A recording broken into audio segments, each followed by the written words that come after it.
Hey there, welcome to our weekly compilation of the most bizarre, funniest, and most entertaining stories. Now let's dive right into today's video. Story 1. There was this guy at my high school that wasn't too bright and was mostly harmless, but about halfway through decided he was going to be a thug. One day he goes into a class of first years when their teacher wasn't there and robs all of their electronics, cash, and valuables at knife point without covering his face, and before he left, gave them his real name, saying, "And you better not tell them it was me, Jim Conrad, that stole all your stuff." He then proceeded to leave school grounds with all the stolen stuff, but decides against stashing it off campus, and so came back with all the stolen stuff in his backpack and went back to spy on the class with his backpack full of loot while police officers were there taking statements to make sure they weren't ratting him out. Edit. For those that want the end of the story, but it's too buried to find, the kids all rat him out, and when he hears his name, he steps into the class proclaiming he'd gut them if they didn't take back saying he did it, with the officers still in the class and all his loot on his back. He was expelled and arrested, and when word got to our year group, everyone just face-palmed. Edit 2. I don't know why he's so stupid, but it wasn't an isolated act of idiocy. It was quite well known by everyone in my year group how dumb he was. In fact, he didn't even qualify for admission, but his family called in a ton of favors to get him in on recommendation. The family called in a ton of favors to get him in? I think the family was aware of his mental acuity and just wanted to get him out of the house for a while. That's my theory. Story 2. Guy I worked with named Buddy bought a huge Snap-on rollaway toolbox for over $3,000 on credit. 2 days later, he sold it to a coworker for $1,500 because he had some overdue bills and had to pay them. Needless to say, he never paid Snap-on for the toolbox. He was off into the winds after he was fired for starting his fourth fist fight at work. One of the other guys I worked with told the Snap-on salesman where Buddy's new job was, and last we heard, they're now garnishing his wages. Was a nutcase, though. He had very thin skin, and the slightest thing would set him off. He'd absolutely go nuts when he was set off though. He yelled at the security guard and threatened to have him fired because he didn't like his tone. He almost got fired 3 times for fighting, but he was able to win the department manager over until the 4th time. Oh, and one time he was told to put caution tape across a malfunctioning gate, and he said, "I don't know how." Guy was a nutcase, though. He had very thin skin. Wow. Do you think this is really stupidity or just arrogance? It's kind of hard to figure out which. I think this is a person, I think part of stupidity is thinking you know better than everyone else, no matter what you know. Story 3. This girl I went to school with thought Earth had 2 moons and adamantly argued with me and a teacher. Edit. I should have included more information, but I'm new to this, so I apologize. The girl thought that there were 2 moons of the same size, one on each half of the Earth. She thought that the Earth didn't rotate while in orbit. She also thought that since the sun was so big and bright, that it blocked the moon during the day. None of anything she said made sense, and she would not answer any further questions or follow up with any rebuttals. I did not try to make her feel stupid. I don't like doing that to anyone for any reason, and once I saw how set she was on what she believed, I backed off because I'm not one to force any views, beliefs, facts, or opinions on someone. And I never said that I don't give my opinion or view or that I don't present facts. I do. I will always say what I have to say, but after a certain period of time, when a conversation comes to a complete standstill and nothing is getting through to a person, I do choose to walk away, and I do so knowing that I tried my best, and nothing I can do will be effective. It reminds me of one of my favorite t-shirt sayings. It said, "Stupidity is not a crime." So you're free to go. Story 4. I worked with a man named Roy. Roy had theories about how to live life. Royconomics. One day, he turned to me and the other members of the crew. "You boys want to know how you get nice things?" he asked. "You go to the store and you finance everything. New furniture, new appliances, televisions, stereos, everything. Then, you don't make any payments. And you don't show up for your court date. They'll end up garnishing your wages, but they take way less than the payments would have been. Then, about a week later, you boys want to know how you buy a house? You apply for every credit card you can possibly get. You take out your entire balance in cash from all of them, and you use that for your down payment. Then, you don't make any payments, and you don't show up for your court date." For people thinking that they may know this specific Roy, I last saw him 10 years ago. At that time, he was in his early 50s, was rocking a gray blonde skullet, and lived in a hamlet in the province of Saskatchewan. Story 5. I knew this guy in high school really thought his practical jokes were hilarious.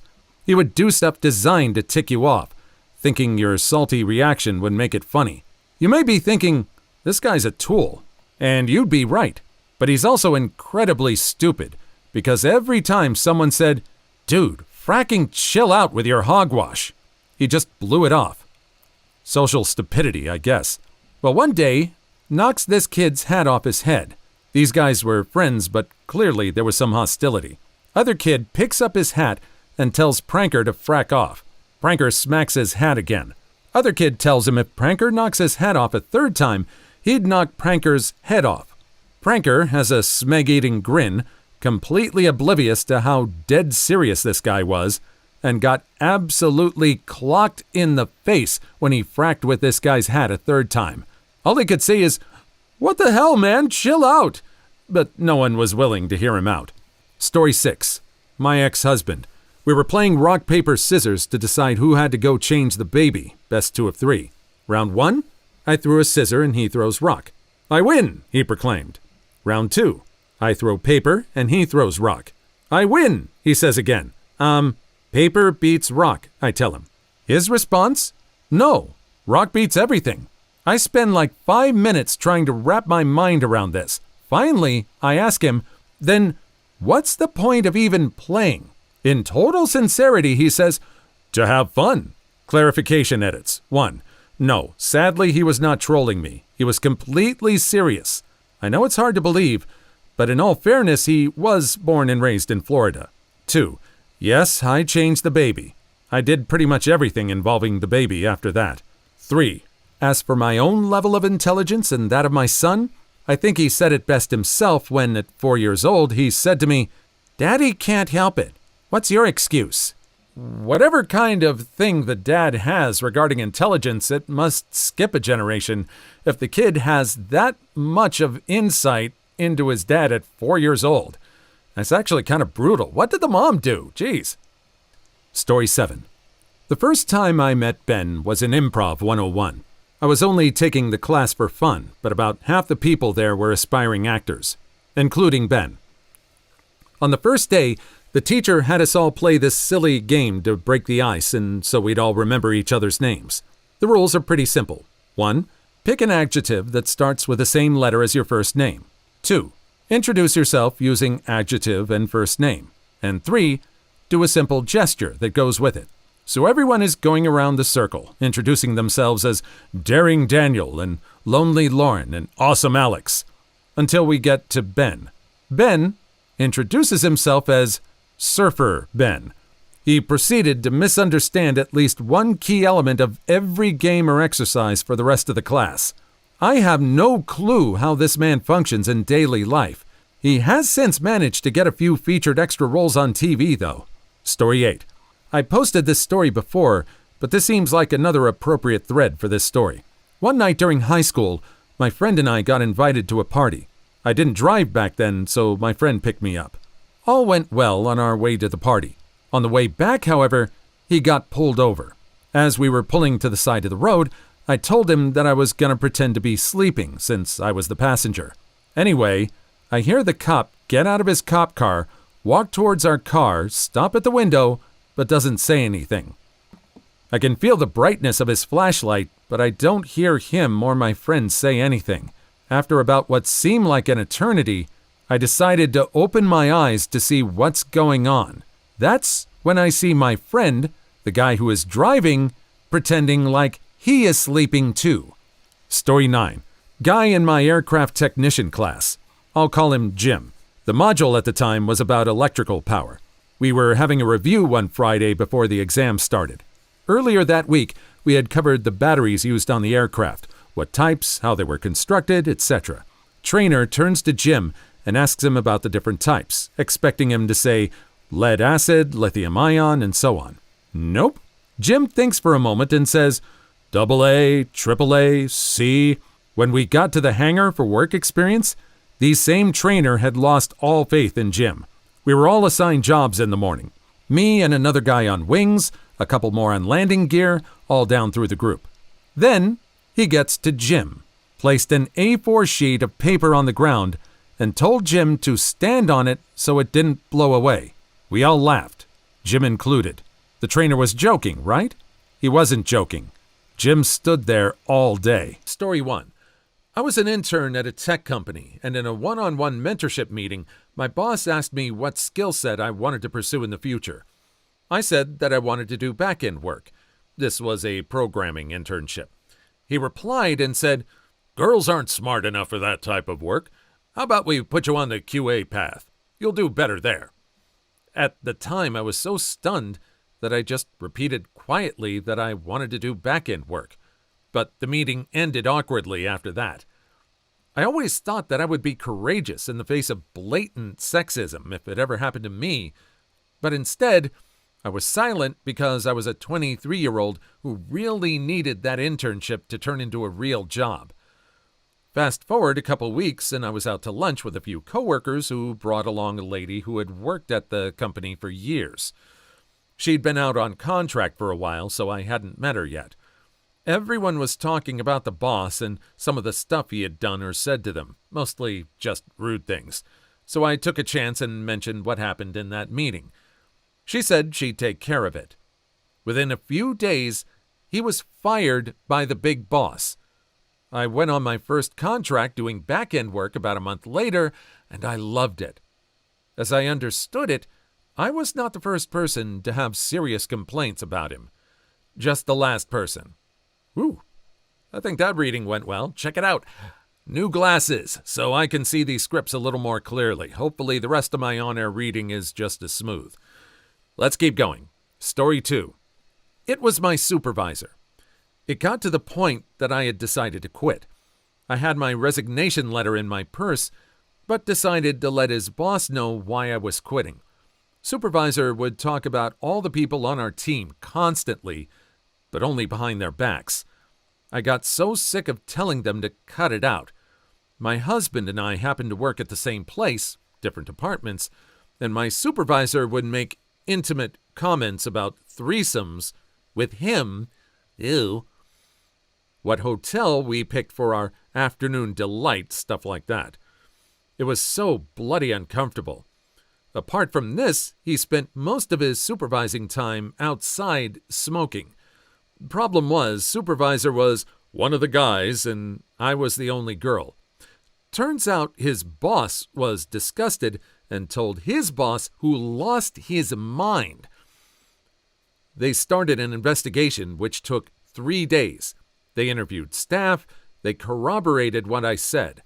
They checked the security cameras, saw he was spending most of his day outside smoking, and was fired. When he was told, he guessed, it wasn't hard, that I was the person who complained and tried to get me to apologize that I took it the wrong way. The best feeling was my coworkers surrounding me as he walked out. That was a lovely ending to it all. Wow. I wonder how the husband felt. I mean, he was in a different department, but this was all still happening in the company. It kind of seems like he had no way of intervening or helping out the wife in any way aside from providing support outside of work. Geez, glad it ended up well. Story 3. I had a job that required my supervisor to be doing evaluations of my cases and charts. She just hadn't. In months. She and my director ordered me and my coworkers to do our own chart audits, fill out the forms, and they would sign off. I was so tired of not having adequate supervision, staff meetings weekly where she yelled at us, and invariably someone cried due to the stress and lack of support, and not having been paid enough to do everything I was doing and their job. I refused. I was told to do it or I would be fired. Nope. So I got fired. On the way out to my car, I called my former director who had moved to another agency. She set up an interview for the next day, and I had a new job within 24 hours. She asked me what had happened at that interview. I spilled all the tea. Her sister-in-law was on board at the previous agency, so she called her and I told her everything too. Director was fired and the supervisor was reprimanded and put on close monitoring. She had ended any chance of promotion and left shortly afterwards, I heard. I was just happy to have jumped ship from that toxic mess. I should have left months earlier. One little mistake there, but we think we were able to get through it. And it was so nice to be able, 24 hours getting another job? Hopefully it's with the same pay and everything, but that just worked out really well for her. And glad that she was able to just get it out into the open, that she got out of there before anything she was going to say could have backfired on her. Story 4. Management was giving an injured worker guff, not wanting to pay him, accusing him of gold bricking. Worker said, "Tell you what, do the right thing here, or you'll be sorry." Management said, "Take your best shot." Worker calls the EPA and APCD, told them where to find the logs that showed discrepancies in toxic material storage and usage. Sheriff's deputies showed up and raided the offices. Field supervisors from 10 years ago that had retired got subpoenaed. It was epic. Cost the company massively in fines and remediation. All because you wanted to mess with one poor mongrel. Edit. Since there may be some questions around how all of this could happen in the age of electronic reporting, here's the story. It's not all the story, of course. The news never does quite get all the story. Since it's in the LA Times, I'm not worried about privacy. However, it was a state agency that was called. The APA became involved later and at another site. It's been a few years and the chronology of events gets recalled incorrectly sometimes. Once you appear on a regulator's radar, you'd better have your stuff together. Story 5. I can't take credit for getting him fired, but I have a good story. My former manager was a bloody moron. None of my coworkers liked him. He was rude, a bully, and didn't know what he was doing. I made an HR complaint a few months after starting there, so I feel like I helped build a case at least. Found out from long-term workers that he had many reports on his file already for various things, including harassment. One day, we were just told he wouldn't be back. He was there the day prior. The complaint that finally got him fired didn't come from me, but you'll love or hate this. In February, he was casually speaking with a Chinese employee about coronavirus, and the manager referred to COVID-19 as Kung Flu. Employee complained and asked for an apology. The manager refused to even apologize, saying the employee could quit if he didn't want to work for him. Employee quit, and the manager was fired after several years at the company. Curse that guy. Story 6. For a while, I was a project manager who got moved around from project to project as a fixer. I was moved to a project where the customer just could not be satisfied, no matter how many people, how much attention, how we bent over for them. Our program's director, who should have been our advocate, would not manage the customer and instead just hammered his employees to do more and more. People on our team were being let go due to failure or quitting outright due to burnout, and he was whining that he couldn't get good people. Because of my sort of special position as General Dog's Body, I happened to have the ear of our VP, and this project came up in casual conversation. I mentioned that it seemed funny that if the director was doing his job, how so many employees that we knew by fact and reputation were good employees had failed. A week later, I heard that the director had been let go, and nothing of value was lost. Yeah, I guess this person just felt like he was untouchable. I know that there is politics in jobs. I usually don't like to play them, but this person should have considered the reputation of the people that were working under him. If all of those people, and there were enough of them that were good enough, were against him and all the complaints against him, he should have realized and backed off. Story 7.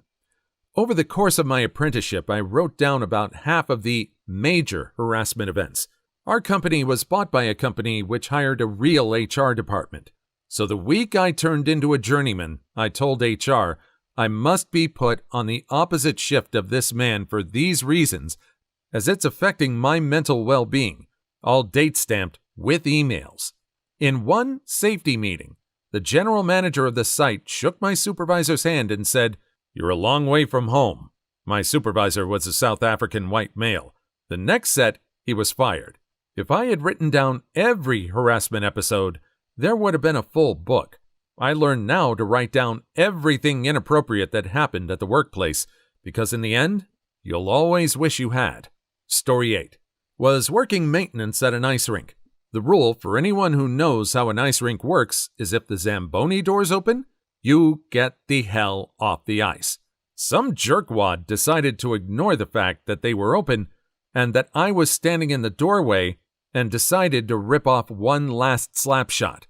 The puck bounced off the glass and hit me in the head. I was okay, but reported it to my boss because we have to fill out an incident report for things like that. The boss asked, "Are you okay?" I said, "I feel okay." Then he responded with, "Well, we don't really have to report it then, do we?"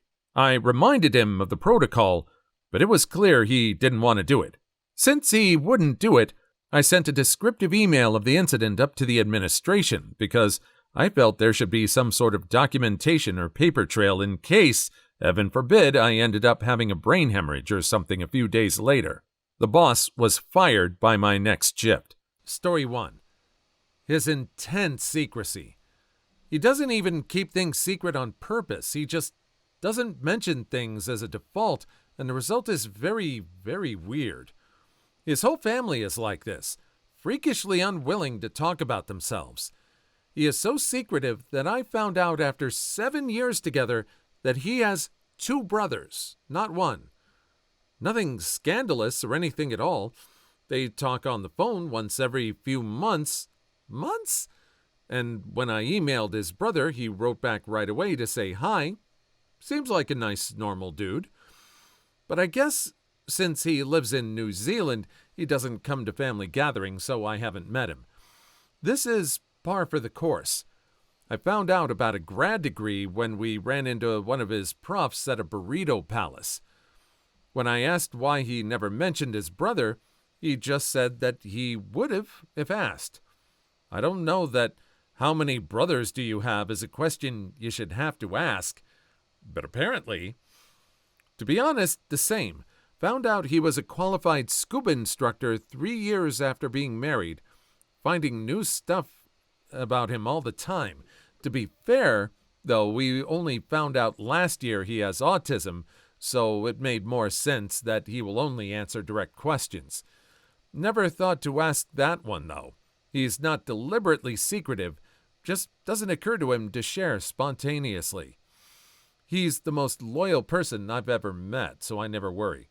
If you don't mind me asking, how did you find out he has autism? We had our son. He just stopped coping, couldn't process anything well. Was having a kid stressful anyway, but it meant he couldn't mask how overwhelmed life got for him sometimes. Having a kid just brought that out. Our boy was very sick for the first few months of his life, too. I Googled all the things I was seeing in him, lent towards Asperger's type behavior. So we set up a meeting with a clinical psychologist for testing, and within the hour, he had his diagnosis. He had coped so well in life up to that point to be able to hide how overwhelming life was for him that not one person had thought anything was up. He's been able to admit how hard he finds life now, and I can help him by taking the weight off a bit. It's a good thing. Hope that helps. Wow. This is the actual embodiment of that running gag you see in TV shows and everything. Is how come you didn't say anything about that? You didn't ask. This is like the living embodiment of that. And it was interesting that it takes a person having a kid to sort of tip them over the edge. And very good on this person for getting them the help that they needed. Wow. Story 2. This was inspired by reading posts over on the relationship forum, where the response is always, everything is a sign that they're secretly an abuser and will never change. Break up with them now. I'm curious about the things people overlook, because the relationship is otherwise good, or you're working in the relationship to fix the problems. What a crazy concept that you can work on things instead of assuming you just aren't compatible and breaking up. I put up with the fact that my girlfriend is lazy and bad at communicating, because she's really bad at explaining things. We're working on her being more responsible and me being more patient when trying to figure out what she's saying. I'm trying to ask her more questions instead of assuming my interpretation of her poor wording. My girlfriend is also putting up with my mental health issues, and we're working on them together instead of her assuming that I'm an irreparable Hitler and leaving me, because I went off meds for a while and acted like a shrew. Don't worry, back on meds. But if you'll notice, not very many of the responses to your post are he or she deliberately hit me during a fight and then cried and apologized the next day. Shockingly, the advice here is not to stick around to see if they'll do it again. Weird. He or she coerces me into spicy time and I feel awful afterwards, almost like I was coerced. I take medication to fall asleep, which puts me out, and I woke up once to my significant other fingering me, thought I was dreaming, and they told me to go back to sleep, and then found out they took a video and posted it on a porn site. My significant other calls me ugly and a stupid shrew when we argue, and my personal favorite, my wife keeps double knotting my work boots. I'm a volunteer EMT, and I've asked her not to repeatedly, and she laughed when I told her my contributions are important and I need to be able to put on my shoes as fast as possible. I lost my temper once, and the next day she said she was afraid I was going to hit her, which I've never done. One night, I unlaced her running shoes, and she woke me up crying and yelling at me that I hurt her, and why would I do something so inconsiderate? Whereas these are inspired by, I only took liberties in tone, double check for yourself, actual posts on relationship advice. Trust me, I desperately want to believe they're fake and everything is made of sunshine and rainbows, yet sometimes that isn't the case. It's really hard to be in a relationship and kind of wonder if some of these signals that you're seeing or these situations that are seeing are abuse, or if they're going to lead to abuse. And it just almost seems like you have to actually get hurt just once to actually have the confirmation in order to leave. Either that or people will accuse you of being paranoid if you try to get out of there with these situations before it happens. It doesn't always seem cut and dried. Have you ever been in a situation where your signals about a person turned out to be true? Story 3. He has a lot of sensory issues. Examples. If you repeat the same word or phrase a few times in a row, he'll flinch. It's like it literally zaps his brain. Sometimes his skin is extra sensitive in a bad way, and so he can't hug or cuddle even though he really loves cuddling. He calls these sensory storms. He has to have socks on at literally all times aside from when he's in the shower. His feet are extremely ticklish in a bad way, and the socks block things, even breezes from a fan from touching his feet. Sometimes he can't sleep in the same bed because of the above-mentioned sensory storm issue. If he brushes up against my body at those times, it feels physically painful or uncomfortable. He has to engage in a variety of twitches. You wouldn't notice them just by looking at him, but if you're cuddling him, you can feel them. Sometimes he just feels too hot for no reason, and at those times, he also can't be touched too much. Some of these issues are only present a minority of the time, but when they are present, some of them can be annoying. But he's more annoyed by them than I am, since he's frustrated with his own body and neurology at such times, whereas for me, it's more like I just feel sorry that he's comfortable. Weird connection here, but Howard Hughes owned RKO Film Studio and was a record-breaking pilot, had a similar affliction as he aged. He wouldn't or couldn't cut his hair or toenails because it was excruciating, and he couldn't wear clothes when it got really bad because it would hurt him. I did a project on him in elementary school. They think he might have had allodynia, which causes pain where normally there wouldn't be any. I'm autistic and my boyfriend has ADHD. We both suffer from sensory issues that affect us in different ways. He struggles with a lot of sounds. Some make him nauseous, others hurt his ears, and some give him anxiety. For me, I have issues with textures and get complete sensory overload every now and then. It doesn't cause too many problems, thankfully. The only issue is that if I like my texture, I'll rub my hands over and over again, and sometimes it's a bad sound which causes my boyfriend to have to leave the room until I stop. I've heard about sounds getting too loud and sensitive, or eyes, or like some sort of flashing becoming too sensitive for your eyes.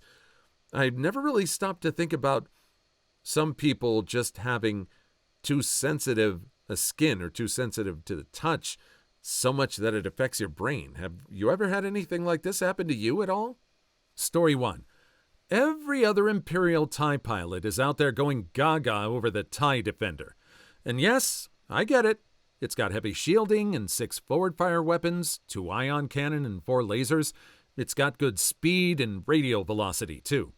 However, veteran pilots know that the TIE Avenger is credit for credit a better craft. Initially, you think slower, weaker, fewer weapons. But ease up on the specs a bit and you'll see why Merrick Steele kept his Avenger even when the rest of his flight squadron upgraded to Defender. First, fixed cannons rarely decide victory in dogfights. Why? Because by the time you've closed to the 1.5 kilometer of effective range, you're already 1 full click within effective warhead range. The enemy will fire their warheads at you and you'll do the same back, then jink and weave to try to avoid getting hit. Second, Starfighter-level shielding is a last-ditch resort in dogfights. While a Defender might take much longer to chip away than an Avenger with laser cannon, we've already established above that cannon rarely determines survivability in dogfights. Warheads do. And take the simple, cheap, advanced concussion missile and see how many it takes to punch through a Defender's shields and its hull at once. That's right, 2. The same amount that it takes to defeat an Avenger. Your foe will close with 2 ACMs and scramble to unalive you at a distance where your extremely expensive shielding won't matter. Third, the Defender has 3 panels arranged in its cockpit in a trifoil array. Each panel has the same size as one of the TIE Avenger panels, and the Avenger has 2. This makes for a much larger cross-section, both frontal and lateral, and thus a more welcoming target for missile tracking and the occasional laser shot. Ultimately, starfighter engagements are no longer won by blasting your enemy with lasers or by taking numerous hits than your enemy while surviving. The increasing use of beam weapons, especially tractor beams that slow a craft's turn rate, counteract pure speed and maneuverability. The common use of warheads eliminates the tactical benefit of expensive shielding. Pound for pound, the Avenger is a more worthy investment for the Imperial Navy. Although the superior Rebel starfighter performance at Yavin has shaken traditional Imperial war philosophy, it must not draw the Imperials into a spending trap, investing in diminishing returns in agility, speed, fixed cannon, and shielding, when these elements are becoming rapidly obsolete. I hear that Grand Admiral Thrawn is pursuing a separate philosophy in starfighter design, one that's built around tractor beams and warheads. You know, I know this is supposed to sound like it's taking place in the Star Wars universe, but I know too many gamers that would talk exactly like this, and Star Wars enthusiasts. I have three specific names in my head right now, and I'm pretty sure you do too. Story 2. If you're learning to play a string instrument like violin, or your kid is learning to play one, please, for the love of all that is holy, don't buy anything that's any color other than wood. Unless you're spending a lot of money on a carbon fiber instrument, which is totally unnecessary for most players, you're probably buying a piece of junk. You'll think it looks cool, but it won't stay in tune, it'll be difficult to play, and it won't sound good. Buy it to put on your wall as a decoration, but don't try to make music with it. Edit. R.I.P. my inbox. 2. Yes, guitars and ukuleles can be an exception. When I said, like violin, I should have said violin, viola, cello, bass. 3. Clarification. Instruments that come in fun colors tend to be made of inferior materials and have inferior construction. Here's a good explanation of how to spot a VSO, or violin-shaped object. Yes, even instruments that look like wood can be a hunk of junk. Generally, if the price looks too good to be true, it is. 4. Your best bet when purchasing an instrument is to ask a music teacher first. They went to school to know about this, and if they're a good music teacher, they care about your success. They will point you in the right direction. If you're looking at instruments at a pawn shop, check the return policy. I purchased pawn shop instruments and then taken them to my repair guy to check value versus repair costs and returned a few. Occasionally, the pawn shops will have a good one. Finally, if cost is a concern, as it is for most people, talk to your teacher about options. Many music stores offer rent-to-own programs. Many schools offer free or low-cost rentals on decent instruments for students. There are even scholarship programs and contests to purchase instruments for students that they can take with them when they graduate. 5. Others in this thread have mentioned brands to avoid. I won't do that because teachers have been sued into oblivion for doing so, and I'm a little paranoid. But you can read the rest of the thread for yourself. Now, violins I don't have any experience in. Oh, wait, edit 2. I will never tell a kid or their parents directly that they bought a piece of junk. I really try hard to prevent them from buying VSOs in the first place.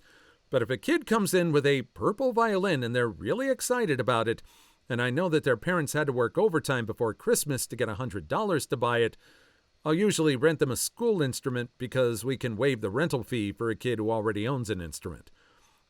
Then I'll say, why don't you keep that one at home so nobody's tempted to steal it because it looks really cool? You can use the instrument at school. You can use this one. It's my policy not to allow instruments that stand out on stage for contests, so they use school instruments for that too. Or I'll explain that you can outgrow instrument quality, and I'll rent my really hard workers and good players a nice school instrument because you got so good that you need a better instrument. It avoids a lot of hurt feelings when kids and parents are proud of their VSO. I know we're all about personalizing, and actually I have a friend of mine that's really big on electric guitars. He used to build electric guitars, and he has a big collection. Those are an exception. Those suckers are amazing, and their color and their design doesn't affect their their sound, really. So it's interesting to see this point of view. Story 3.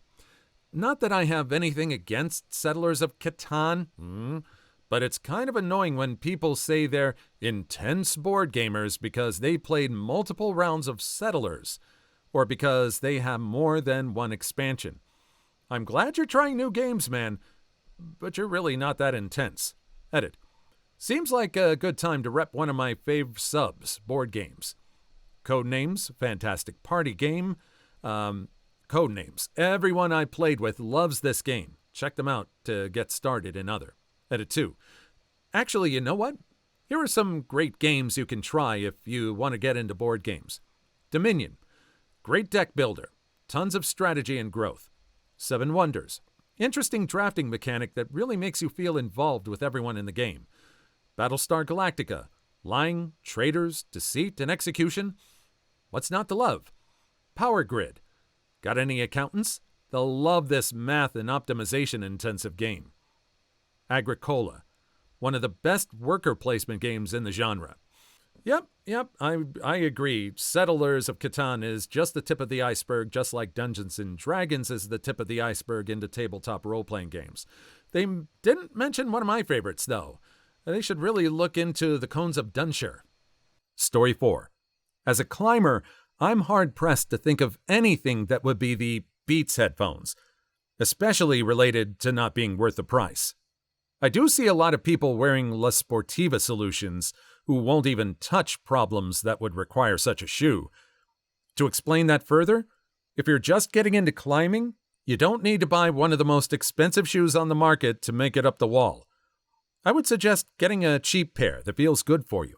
Climb the hell out of them. You're going to destroy them. And then buy that shoe again, destroy it again, and then maybe you can start thinking about upgrades. This is because until you get some technique, you're not using the shoe properly and burning through the rubber too quickly. As a gearhead, Sparco or Pelote racing shoes for track days. I get that there are benefits to the shoes, but they're not really any better than your normal shoes. It just makes me think that here is a person I'll have to watch out for because they probably aren't as skilled as they think they are. I just noticed my two things are shoes. I do care about shoes a lot, and on that note, I think anyone who shrink wraps their Jordans is insane. Story 1. Imagine being the guy who has to caption college lectures. You could basically get multiple degrees just by doing your job and paying attention. Keep dreaming. You caption these videos in 1-minute segments along with 10,000 other M-Turk crowdsource workers earning about 10 cents per minute of labor. I'm not joking. I tried M-Turk for a while but could never find any transcription work like this. Just garbage surveys that took at least 10 minutes for less than 10 cents usually. Quickly got disillusioned with that site. If anybody knows of a decent audio transcription only, or at least readily available site that pays out, I'd like to hear it, please. Picture transcribing would be alright too, I suppose, but I'd find that a bit too boring since that's usually super tiny snippets and sometimes numbers and symbols and not words. I type decently fast and could use whatever side cache I can get right now. Edit. Weird wording. Edit. The next day. Holy hell, I didn't expect anybody to give a care. Thanks for all your answers. I'm not replying to everyone, but I'll try to reply to the ones who PM'd me. I'm seeing a lot of responses on Rev.com, so I'm definitely going to give them a look, among others. PM me. I work for a place that gives you the whole damn video and you caption the whole thing. Generally pays 50 to 90 cents per minute caption, depending on the video. There's also just plain audio transcription, but I don't do that work. Edit. Whoa, I got a ton of PMs from this. I'm sending everyone that PM'd me details on this, so if you want the details, be sure to PM me. I might not get to everyone today, but I'm trying to. I'm pretty much just copy and pasting the same message to most of them. A little detail. Yes, it is work from home, and yes, you set your own hours. This job really helped me when I was in hard times. There have been 2 times in my life where I found myself suddenly and unexpectedly unemployed, and since I live in a rural area and there's not much need for IT personnel around me, It took a long time to find a job. I worked for this place full-time while looking for a new job, and it was fantastic. I loved it. I even talk about it in job interviews now. Anyway, if you're interested and you PM me, you'll get the details. I hope you're accepted, and I wish you best of luck. I really hope it helps you as much as it's helped me. That's fracking insane. I'm completely sympathetic to those with disabilities. I have numerous folks in my own family who benefit from the ADA, but if the most cost-effective solution to comply is to delete a massive free resource, you've helped no one. That's not a reasonable accommodation you're asking for. Sometimes it just fracking sucks to be deaf or blind, and it's nobody's fault. I was looking at some of this a while ago, looking at some of these transcription ones. It's kind of interesting. I'm just glad that we live in a world where this kind of thing is available to people who are in remote places or maybe who have social anxiety, who definitely want to work, but don't really care to be around people, or it's just mentally taxing to be around people. It's a good resource. Story 2. Credit to someone else on a post about the best free software out there. I went through most comments and summarized and categorized all software mentions. It's probably not exhaustive. Here it is. 2D editing, Krita, OpenTunes, InfantView, GIMP, Pixlr, Inkscape, Paint.net, Metabang, 3D editing, FreeCAD, Blender, Magica Voxel, MakeHuman, Fusion 360, SketchUp, SolidWorks or Inventor, students only, video editing, DaVinci Resolve, Handbrake, SFM Source Filmmaker, Lightworks, Video Player, VLC, SM Player, Kodi, Plex, Pot Player, IINA for macOS only, Physical Simulation, Algodo, Streaming, OBS, Streamlabs OBS, Audiobook or ebook, Chapter and Verse, Calibre, Networking, FreeNAS, pfSense, OpenVPN, Nmap, Compression, 7-zip, Code Editor, VS Code, Notepad++, Vim, Sublime Text, Atom, IntelliJ IDEA, Office, LibreOffice, Audio, MuseScore, Audacity, OS and Infrastructure, Apache, Linux, Ninite, Browser, Firefox, Chrome, Brave, VM, VirtualBox, Proxmox, Torrent, QBitTorrent, Sonar, Radar, Sabin ZBD, Maps, Google Maps, Google Earth, OpenStreetMap, Languages, R, Python, Game Engines, Unity, Unreal, Godot. Edit, added Fusion 360, R, Python, Unity, Unreal Engine, Godot, Sublime Text, Paint.net, SolidWorks, Metabang, OpenStreetMap, PodPlayer, and fixed SketchUp position as per comments. Thanks for the silver. Edit, added Brave Browser, IntelliJ IDEA, Atom, Lightworks, and IINA. IINA. That is a lot of them. Mostly that is a good list. For game engines, no. If any of you have not followed, Unity did some really shady stuff with introducing a very greedy royalty, like a payment per runtime, per install of a game. And they've walked back on it, but it's just destroyed a lot of the credibility. Godot is the choice that everyone seems to be moving towards, and I think that's getting a lot of press right now, and I think it's going to get a lot more development, and that one's completely open source. Story 3. Skiplagged.com for flights. It's so good that United sued them and lost. They essentially exploit the pricing manipulation that airlines use.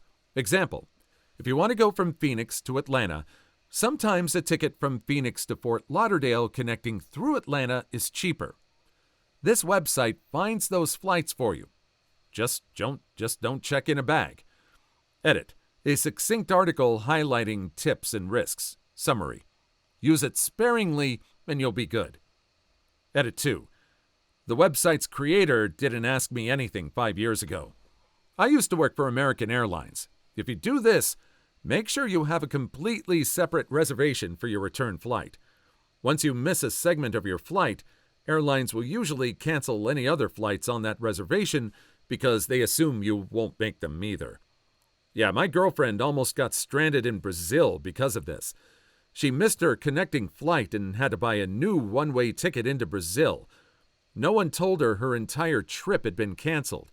Bought a one-way ticket to the international airport in Brazil 9 months later to come home when her return flight would have left from and found out it had been canceled. Didn't have enough money for an entire new ticket, $2,000-ish.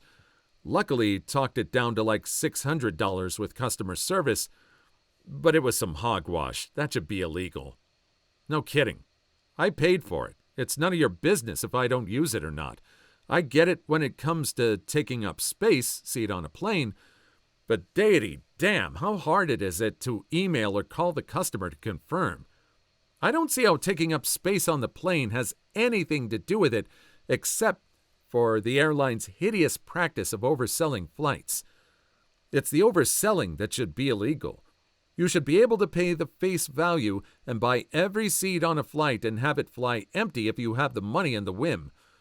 It's insane that the airlines claim to sell more seats than they have just because a few people usually cancel. Yeah, I agree that overselling should be it should be illegal. It's just caused too much hassle for people. I'm really glad that there's something like Skiplag that exists where we can take our own actions against their hogwashery, or that other kind of statement. It wouldn't be something that I would use for overseas stuff, definitely. That stuff has to be set in stone, especially if you're taking a different flight, especially if you're taking a connecting flight. Ugh. Story 4. Top Class Actions. Basically a site that lists active class action lawsuits you might qualify for. I've used it for trivial things like suing Red Bull for a free case because it didn't give me wings, but on a serious note, it made me aware of the suit against Equifax for leaking my data. That should be a settlement worth over $100. It's a cool way to hold corporations semi-accountable and score some money or freebies for any wrongdoing that went under the radar. Too long didn't read? It's literally free legal money. It won't be because of some hogwash around how it was set up. There's a cap on how much total money will be given, and that amount will be divided between all the people who signed up. The settlement set aside a total of $31 million to give to affected people who signed up to receive the $125. That means that you'd only get the full $125 if 248,000 people or less signed up. There were 147 million people who qualified and could have signed up. If even just 1 million people signed up, then you're only getting $31. If 5 million people signed up, only about 3.4% of those affected, then you're only getting $6. They stated that signups were overwhelming, so I bet the number was even higher than that. Too long didn't read? You'd be lucky to get $5 from it. I'd bet somewhere around $1. In other words, the Equifax settlement that exposed you to identity theft will likely give you less value than the Red Bull settlement that gave you a case of Red Bull for free, which is a giant fracking middle finger to all of us poor people. Story 1. 16 years in hospitality gives you some good stories. The most awkward? My first job as a waitress, a guy wanted to propose to his girlfriend. He came in 2 months before to book and had everything figured out. He planned to pop the question during dessert. We had champagne, balloons, and sparklers prepped for the big moment. The time comes, he drops to one knee, gives a speech about his love for her. He asks, she says no, puts the ring in her bag, finishes her dessert, and leaves. Quite possibly the most awkward thing I've had to witness, alongside around 200 other people. The manager gave him everything for free. He felt that bad for him. Cringed inside every time I saw him after that. The most fracked up? I was working as a duty manager and one of the tills kept dropping off the network. As I was trying to fix it, I could clearly hear the conversation of the table by the waiter station. It started out sweet enough, with her excitedly telling him she was pregnant. He went quiet and didn't say anything for a bit, and then asked her what the plan was. She said she was keeping the baby. He said he didn't want kids and had told her this. She got upset and said she thought he'd be happy and change his mind when he found out. By this point, I've fixed the till, but am unable to step away from this car crash. Turns out she stopped taking the pill without telling him, thinking she could turn him around. He said he knew she could be a little nuts sometimes, but this was next level. He told her it was over and she could send someone to collect her things as he wanted nothing more to do with her. He called me over to pay for the bill and just left. The guy never ever shouted. He just calmly went, "Forget this," and noped out of there. I couldn't even look her in the eye, just left her to leave in her own time. The funniest, managing hotel room service when there was a Valentine's package that included getting each course of the special menu delivered to your room. More than a few couples thought it was a good idea to call for the next course and then start having spicy time. Having to help with deliveries as reception fracked up the bookings. I had the privilege of people answering the door naked, seeing adult toys strewn around the room, and one where the other members of the threesome were carrying on in the background. After complaints of similar instances from my team, I had to take action. I ended up having to call the offending guests and tell them if they could not respect my team by answering the door in at least a closed dressing gown, they could come down and collect the rest of their meal from the restaurant.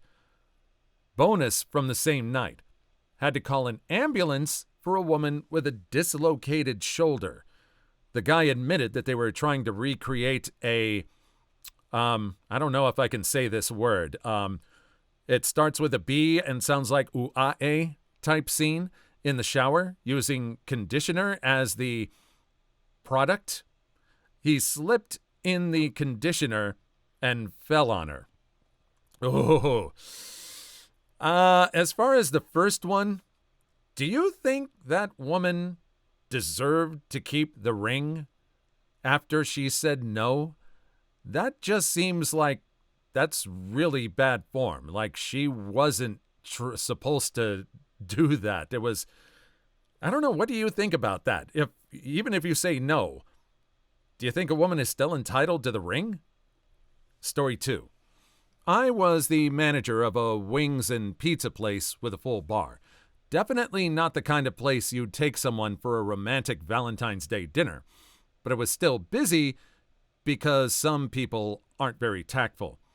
We had a guy who had called ahead and asked if we could put a ring in a dessert for him, and of course, we obliged. He dropped the ring off the day ahead, and I put it in the safe in our office to keep it secure.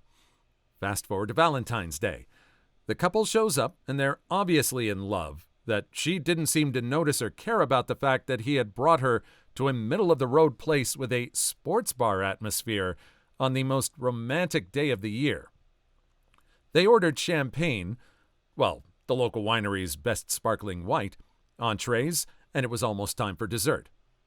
I had used my chef skills to whip up a special chocolate strawberry tart that wasn't on the menu, just for this occasion, because why not try to make their night at least a little fancy? I went to the safe to get the ring, and it wasn't there. I was freaking out big time. I asked everyone there if they knew what the frack had happened to it. My assistant manager on site had no idea, so I called my other assistant, who also had the safe code, and they didn't know either. Finally, my bar manager mentioned that one of the owners had been in earlier and spent a little time in the office. So at my wit's end, I called the owner. It turns out that he had seen the ring in the safe and thought it was something a customer had left behind. Figuring that he had come into an extremely lucky situation, he decided, like the scumbag that he was, that he'd take it for himself and save money on a gift for his wife on Valentine's. So I asked the server and bar manager to help stall the couple. The server told them that we were going to do something special for their big date, and to hold tight. I ran out, hopped in my car, and rushed to get the ring from the owner's house because he was, as I had mentioned, a scumbag and didn't want to be bothered with bringing the ring to the restaurant himself. The bar manager went over to the table and did some complicated tableside cocktail mix that had a bunch of flair bartending tricks and ended up with a flaming shot that once dropped into the rest made it smoke. I was really disappointed when I heard about all this because I would have loved to see it instead of breaking a ton of traffic laws on my quest to get the ring.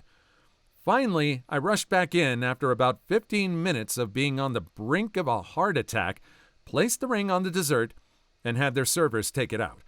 At that point, just about the entire staff was watching the table, and when we saw the look on her face, my heart finally started beating again. She said yes, and I started looking for somewhere else to work that very next day. This person should have been running the restaurant. They seem to have everything under control, and this owner seems to be just out for themselves. He must not be making enough money at this restaurant if he thinks it's okay to just take a ring. Awful. Story 3. I worked at a pretty high-end Mediterranean bistro. My second Valentine's there. It was probably the busiest night I've ever worked as a server. We had reservations that booked basically the entire restaurant, including the bar and patio, from 4 p.m. to 11 p.m. No walk-ins were to be seated unless a reservation was canceled, or someone with a reservation didn't show up. Most of the customers were pretty understanding and either waited or simply left. One dude, however, kept pushing and pushing, asking every 10 minutes how much longer until he's seated, constantly saying how he's a regular customer and how his date is going to be there at 7. He got there at 6. We insisted that once a table was available and all the customers before him were seated, he would get a table, but because of the amount of reservations, we couldn't guarantee he would even get a table at all. At about 6:50, the guy loses it, fast walks up to the hostess stand where the reservation book is, grabs the reservation book, and practically runs out the front door.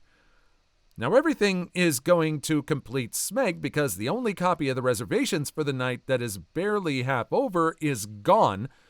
2 of the owners ran outside to follow the guy and try to get the book back, but by the time they got out, he had already left the parking lot. Even better, 2 hours later, chaos is still running rampant, and the dude shows back up saying he has a reservation for 2. 3 of the 5 of the owners, all brothers, escorted the dude and his date out to the parking lot and banned him from the restaurant permanently. They even took a picture of him and posted it in the window saying, "Do not serve this man." Too long didn't read. Salty dude without reservation steals reservation book and then tries to come back later. Edit. If anyone wants to use this for a sitcom, feel free. Just let me reprise my role as the waiter and we'll call it even. That's a good deal. I would do that. But really, I mean, if you're going to do this and you're going to be a jerk, taking the book, yeah, that was a way to be a total jerk. It's an idiot. It's being an idiot if you're coming back and just claiming idiocy and just claiming innocence on this. No way. No. Shouldn't have done any of that at all, by the way. None of it. Story 4. This was relayed to me by a close friend. Older woman, probably in her upper 90s with her teenaged grandson at a semi-classy restaurant. She was dressed to the nines and the grandson was in a nice button-up and dress slacks. As they got seated at their table, the grandson placed a framed photo of what my friend assumed was the boy's grandfather and husband of the older woman. Found out it would have been their 70th wedding anniversary, but he had passed suddenly but peacefully a few months back. The grandfather had always wanted to take her to a nice restaurant, but never had the time or money to do it. So the grandson saved up his pay from the last couple of months and even got some donations from other relatives and took her to the restaurant. They ate dinner, remembering all the good times with the man. They had my friend take a picture, and she did. They tipped my friend very well. By happenstance, my friend ran into the young man some weeks later to find out the grandmother passed away a few days after that night, peacefully in her sleep, holding a photo of her beloved husband. She was so happy he could make that night special to her. Said it was the only day he saw her smile since his grandfather passed away. He got the picture they took at the restaurant printed in wallet size and carried it around with him in his wallet. Edit. Fixed some spelling and added more details after speaking with my friend again. I'm not a great writer, so this might diminish the story. I tried, though. Thank you for the award. And I posted this to bring something a little different to the thread other than cheating spouses. It's sad because the lady lost her soulmate of 70-something years before Valentine's Day, which also would have been their wedding anniversary. Please leave your story in the comments. I would love to make a video on them in the future. Also, don't forget to like and subscribe.